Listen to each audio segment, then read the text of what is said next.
Welcome all agri women's. તો આજે આપણે પ્રેક્ટિકલ કરવાના છીએ સેમ 4 નો સેક્શન બી નો પ્રેક્ટિકલ બીએસસી ફિઝિક્સ. તો જેનો હેતુ છે જેનરલ ડાયોડ, અહીંયા જે તમને દેખાય છે જેનરલ ડાયોડ છે એની લાક્ષણિકતાનો અભ્યાસ કરવાનો છે. તો આપણે આજે અંદર જે આ ડબ્બો છે એની અંદર છે જેનરલ ડાયોડ, એની લાક્ષણિકતાનો અભ્યાસ કરવાનો છે. અને એની માટે જે સાધનો જોઈએ છે એ બધા અહીંયા તમને પડેલા છે કે DC regulated power supply, 10 volt series resistance, બરોબર. તો અહીંયા લોડ રેઝિસ્ટન્સ આવશે કે જેની આપણે વેલ્યુ હમણાં લખીશું. આ વોલ્ટેજ છે, વોલ્ટમીટર માપવા માટે, વોલ્ટમીટર. અને હવે મેઇન રીઝન શું છે જેનરલ ડાયોડનું એ આપણે જોઈ લઈએ કે જેનરલ ડાયોડ યુઝ શું કામ કરીએ છીએ. તો કે પીએન જંક્શન ફોરવર્ડમાં આપણે પીએન જંક્શન ડાયોડ જે છે એને આપણે ફોરવર્ડમાં અને રિવર્સ બાયસમાં આપણે જોડીને તમે એનો કેરેક્ટરિસ્ટિક કર્વ ગોતેલો છે. પણ એમાં તમને ખ્યાલ હશે કે તમે બહુ વધારે ઓછા રિવર્સ વોલ્ટેજમાં જતા હતા તો એમાં બ્રેકડાઉન થઈ જતું હતું.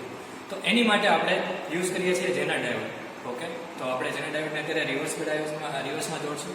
અને એમાં અશુદ્ધિનું પ્રમાણ છે એ પીએન જંક્શન એટલે કે સાદો ડાયોડ હોય છે એના કરતાં વધારે હોય છે. તો હવે આપણે આ સર્કિટ છે આના મુજબ જોડી નાખેલું છે કે વોલ્ટેજને રેઝિસ્ટન્સમાં સિરીઝમાં, અને કારણ કે એટલે તેનું નામ છે સિરીઝ રેઝિસ્ટન્સ, અને એ બંનેની સાથે પેરેલલમાં આવી જાય જેનરલ ડાયોડ, અને વોલ્ટમીટર અને પેરેલલ, અને વોલ્ટમીટરનો પેરેલલ રેઝિસ્ટન્સ એટલે લોડ અવરોધ અહીંયા જોડેલું છે જે તમે જોઈ શકો છો, બરાબર છે. અહીંયાથી આ સિરીઝમાં, અને આને વોલ્ટેજ અહીંયા જો પેરેલલ, અને અહીંયાથી વોલ્ટમીટરથી resistance parallel, resistance box parallel. Okay, તો હવે આપણે શરૂઆત કરીએ, પ્રેક્ટિકલ ઓન કરીએ. તો અહીંયા તો સૌથી પ્રથમ બધી વસ્તુને આપણે 0 સેટ કરી નાખશું. ઓકે, મતલબ શરૂઆતથી તે ડાયરેક્ટ બહુ વધારે પડતા વોલ્ટેજ ન થઈ જાય કે જેથી કરીને આપણી સર્કિટ ડેમેજ ન થાય. ઓકે, તો હવે પહેલું રીડિંગ આપણે લેશું એ હશે 0 માટે. પણ એની માટે સૌથી પહેલાં અહીંયા જે વેલ્યુ લખેલી છે આપણે એ જોઈ લઈએ કે RS બરાબર 10 કિલો ઓહ્મ. તો એમાં તો તમારે કંઈ કરવાનું નથી, એનું તો બોક્સ છે. પણ RS બરાબર 15 કિલો ઓહ્મ તમારે સેટ કરવું પડશે. એટલે અહીંથી તમારે આને 15 કિલો ઓહ્મની વેલ્યુ છે એ કાઢી નાખવાની છે, અને આ રીતે તમારે RLને સેટ કરવું પડશે. પછી હવે સ્ટાર્ટ કરવાનું કે વેલ્યુ શું આવે છે. તો કે 0 વોલ્ટેજ માટે શું વેલ્યુ છે. તો કે અત્યારે 0 વોલ્ટેજ માટે વોલ્ટેજ આવે છે, આઉટપુટ વોલ્ટેજ એ પણ 0 જ છે. ઓકે, પછી આપણે કરશું 2 વોલ્ટ માટે, અથવા તો અહીંયા 2 વોલ્ટ. આ ફાઇન ટ્યુનિંગ છે જેની મદદથી તમે નાનું એવું ટ્યુન કરી શકશો. તો આ 2 વોલ્ટ થઈ ગયું. એ 2 વોલ્ટ માટે કેટલા વોલ્ટેજ આવે છે. તો કે 0.8. તો આ વોલ્ટેજ તમારે અહીંયા લખી નાખવાનો થશે. 2 વોલ્ટ માટે 0.8 વોલ્ટ, બરાબર. હવે આવશે 4 વોલ્ટ માટે. ઓકે, તો હવે આપણે શું કર્યું તો કે 4 વોલ્ટ માટે ઇનપુટ વોલ્ટેજ સેટ કર્યા છે. એની માટે આઉટપુટ વોલ્ટેજમાં જે જવાબ આવશે એ લખી નાખશું. તો અત્યારે આઉટપુટ વોલ્ટેજમાં આવે છે 1.6, બરાબર. તો ત્રીજું રીડિંગ થઈ ગયું આપણું 4 વોલ્ટ માટે 1.6, જેના આઉટપુટ વોલ્ટેજ આવે છે 1.6. હવે આપણે સેટ કરશું 4ની જગ્યાએ 6 ઇનપુટ વોલ્ટેજ, અને સાથે એનું આઉટપુટ શું આવે છે મેઝર કરશું. ઓકે,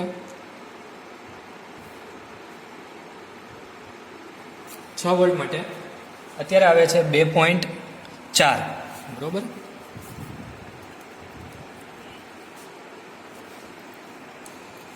ઓકે, તો આપણે જે રીતે રીડિંગ લીધા ઇનપુટ વોલ્ટેજ સાથે આઉટપુટ વોલ્ટેજ જે આવે લખી નાખે, એવી રીતે આપણે 2, 4, 6, 8, 10, 12, 14, 16 અને 18ના રીડિંગ લીધેલા છે. અત્યારે 18નું રીડિંગ તમે અહીંયા જોઈ શકો છો કે આવે છે 5.2.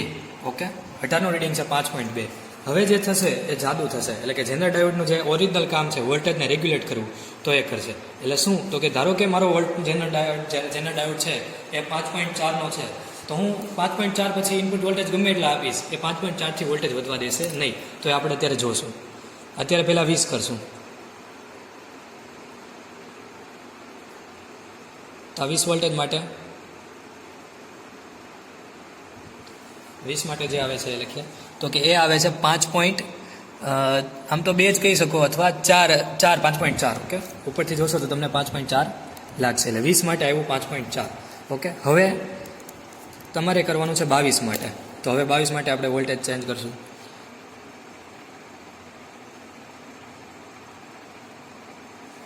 બરાબર, તો 22 માટે પણ જોઈ શકો છો તમે કે 5.4 જ ફિક્સ રહેશે.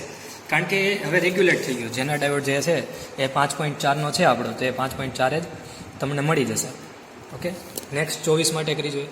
તમને એમ થતું હશે કે હવે તો બધા સરખા જ આવશે તો શું કરવાની જરૂર, પણ તોય આપણે કરીને એકવાર ચેક કરી લેવાનું કે વાંધો નથી આવતો ને, એટલે ચેક કરી લઈએ કે 24 માટે પણ એ જ આવે છે કે નહીં.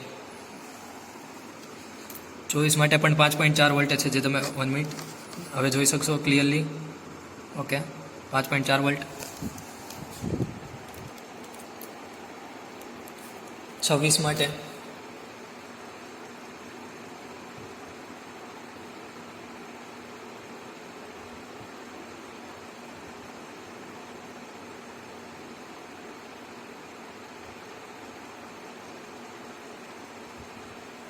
ઓકે, તો 26 માટે પણ 5.4 વોલ્ટ તમે જોઈ શકો છો. એવી રીતે લાસ્ટ 28 માટે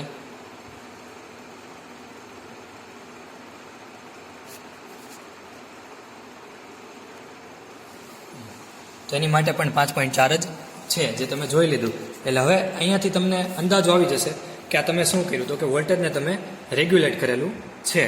ઓકે, તો હવે તમારા જેને ડાયોડે વોલ્ટેજ રેગ્યુલેટ કરી નાખ્યું, તો હવે તમે માનો કે આવી રીતે તમે જો ગ્રાફ દોર્યો હોય વી આઉટપુટ વર્સિસ વી ઇનપુટ, તો શું થશે, તો કે અત્યારે જેમ તમે 0, 4, 6, 8, 10, 12 એવી રીતે અલગ અલગ વોલ્ટેજ સુધી શું થતું હતું, તો કે ધીમે ધીમે વોલ્ટેજ વધતા હતા.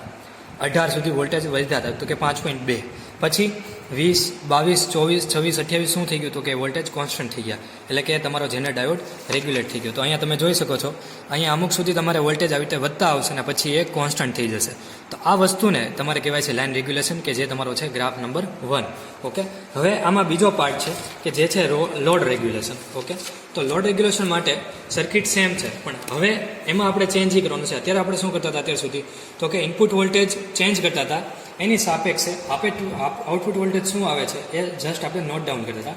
જ્યારે આપણે આરએલને હજી કાંઈ કર્યું નહોતું, કે આરએલમાં આપણે કોઈ ફિક્સ વોલ્ટેજ એમાં આપણે આમાં ફિક્સ જ રાખ્યું હતું, એમાં કોઈ ચેન્જીસ કર્યા નહોતા. તો હવે આપણે શું કરશું, તો કે આપણે આરએલ એટલે કે આપણો જે બહુ અવરોધ આરએલ છે એને ચેન્જ કરશું, જ્યારે વી ઇનપુટ એને ફિક્સ રાખી દઈશું. તો અત્યારે આપણે વી ઇનપુટને ફિક્સ રાખશું 24.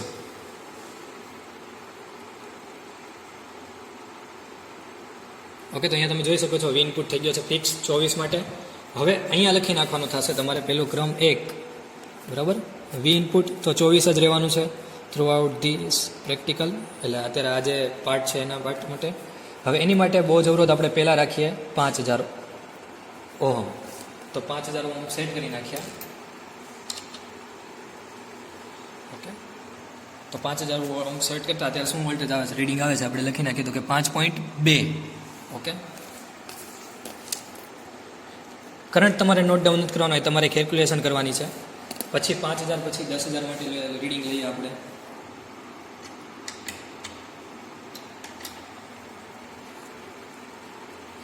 તો 10000 માટે જુઓ તો થઈ ગયું હશે ત્યારે 5.4. ઓકે, અથવા 10000 પહેલાં આપણે જો બીજું કોઈ વચ્ચેનું લેવું હોય તો આપણે લઈએ 7000. ઓકે, તો 7000 માટે પહેલાં લઈ જોઈએ.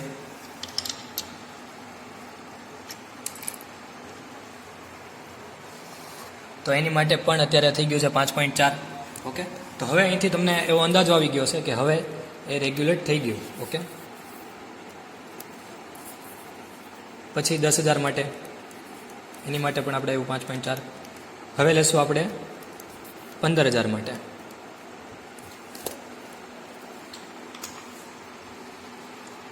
ઓકે, તો 15000 માટે પણ 5.4 વોલ્ટ છે ફિક્સ. ઓકે, અને એક રીડિંગ હજી આની ઉપર લઈ લઈએ 5000 કરતાં ઉપરનું, તો તમને આ 5.2 છે એવા ઓછાના 1-2 રીડિંગ મળી જાય. તો 5000 છે તો આપણે લઈએ 3000નું.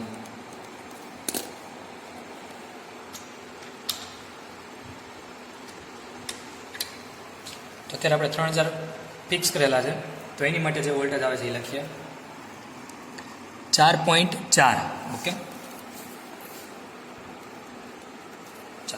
તો બસ આપણે હવે તમને અંદાજો આવશે આના ઉપરથી. જો ગ્રાફ દોરવો હોય તો કઈ રીતે થશે, તો કે જ્યારે આઉટપુટ વોલ્ટેજ તમે, ઇનપુટ વોલ્ટેજ તો તમારા આમાં ફિક્સ જ છે, આઉટપુટ વોલ્ટેજ અને આરએલ, તો આરએલ તમે જેમ વધારતા જાઓ છો, પહેલાં ધારો કે 3000 છે, તો 3000 શું હતું, તો કે કંઈક 4.4 સમથિંગ હતું. પછી તો કે વધાર્યો 5000, તો પાછું કંઈક 5.2 સમથિંગ થયું. પછી તો કે એની એક વેલ્યુ ફિક્સ આવે છે, એટલે કે આવી રીતે 5.4 કોન્સ્ટન્ટ થઈ જશે. તો આ થઈ ગયું તમારું લોડ રેગ્યુલેશન, એટલે કે લોડ અવરોધમાં તમે ચેન્જીસ કરો તો પણ એનામાં પછી એનો વોલ્ટેજ જે છે આઉટપુટ વોલ્ટેજ એ ચેન્જ થતા નથી. બરાબર. તો આ હતું લોડ રેગ્યુલેશન. અને સેમ આ જ રીતે આના ઉપરથી તમારે અહીંયા કરંટની કેલ્ક્યુલેશન કરી નાખવાની થશે. અને આ જ રીતે બીજો પાર્ટ કરવાનો હોય તો એમાં તમારે કરવાનું થશે 24ની જગ્યાએ 23 વોલ્ટ ફિક્સ રાખીને કરવાનું. ઓકે, 23 અથવા 25 કોઈ પણ વોલ્ટ તમે ફિક્સ રાખીને કરી શકો છો. ઓકે, તો 24 છે, બીજા કોઈ આપણે એના સિવાયના બીજા કોઈ વોલ્ટેજ રાખીએ તો અત્યારે આપણે 26 વોલ્ટ રાખીએ છીએ. તો એની માટે જેમ આમાં રીડિંગ લીધું એને જેમ 3000થી રીડિંગ લઈએ તો 3000 માટે કેટલા વોલ્ટ આવે છે? તો કે અત્યારે તમે જોઈ શકો છો 4.6 સમથિંગ વોલ્ટ આવે છે. તો એ તમારે અહીંયા લખી નાખવાના છે. સેમ હવે 5000 માટે કરવાનું, એટલે કે અહીંયાથી તમારે ફિક્સ છે 5000ને રાખવાનો છે. તો અહીંયા 5000 ત્યારે માટે જે રીડિંગ આવે એ લખી નાખો. તો કે 5.2. પછી 7000 માટે અહીંયાથી તમે 7000 કાઢો ત્યાર માટે શું આવે છે? તો કે અત્યારે 5.4 થઈ ગયું. તો હવેનો તમારે ફિક્સ થઈ ગયા છે. આવી રીતે તમારે 7000 પછી 10000 અને 15000ના રીડિંગ લઈ લેવાના થશે. ઓકે, તો 10000નું રીડિંગ લઈ લઈએ. તો 10000 માટે પણ તમે અહીંયા જોઈ શકો છો 5.4 ફિક્સ આવે છે. તો સેમ એવી જ રીતે 15000 માટે પણ છેલ્લું રીડિંગ છે લઈ લઈએ. તો એ પણ ફિક્સ 5.4 વોલ્ટ આવે છે. તો સેમ તમે આજનો ગ્રાફ જે મેં સમજાવ્યું એ જ રીતે જો તમે દોર્યો હશે તો શું થશે? તો કે આરએલ જે છે કે પહેલાં શું હતો? તો કે 4.6 પછી 5.2 પછી એક વેલ્યુ આવી કે જ્યાંથી પાછો ફિક્સ થઈ ગયો. તો તમને અહીંયા બે મળ્યા. બે શું મળ્યા? તો કે એક 26 વોલ્ટ ઇનપુટ ફિક્સ હતું ત્યાર માટે અને એક 24 વોલ્ટ આ બરાબર 26 વોલ્ટનું ને આ જે છે એક 24 વોલ્ટ ઇનપુટ ફિક્સ હતો ત્યાર માટેનું. એટલે આવી રીતે તમને બે લોડ રેગ્યુલેશનના ગ્રાફ મળશે જે તમે એક ગ્રાફમાં દોરી નાખશો તો પણ ચાલશે. એટલે તમારે આવી રીતે આ પ્રેક્ટિકલમાં બે પાર્ટ છે. પહેલા પાર્ટમાં ઇનપુટ વોલ્ટેજ સાપેક્ષ આઉટપુટ વોલ્ટેજ જે ચેન્જ થાય એ લખવાનો છે, એની માટે લાઇન રેગ્યુલેશનનો ગ્રાફ દોરવાનો છે. બીજા પાર્ટમાં તમારે લોડ રેગ્યુલેશનનો ગ્રાફ દોરવાનો છે. અને છેલ્લે તમારે રિઝલ્ટ લખવાનું છે કે વોલ્ટેજ તમારા જેનર ડાયોડ છે એ કેટલા વોલ્ટેજનો છે. તો તમને અહીંયાથી ખબર પડશે કે જે તમારું છેલ્લું રીડિંગ આવતું હોય દર વખતે તો એ અહીંયા જુઓ તો લાસ્ટમાં 5.4 જ અટકી જાય છે. એટલે કે 5.4 કરતાં એની વેલ્યુ વધતી નથી. તો એ તમારો વોલ્ટેજ થઈ ગયો. એટલે કે જેનર ડાયોડ છે એ 5.4 વોલ્ટનો થઈ ગયો. અને તમે રિઝલ્ટમાં એવું પણ લખી શકો છો કે આમ આપણો જેનર ડાયોડ છે એને આપણે વોલ્ટેજ રેગ્યુલેટર તરીકે ઉપયોગ કરી શકીએ છીએ. Okay, thank you.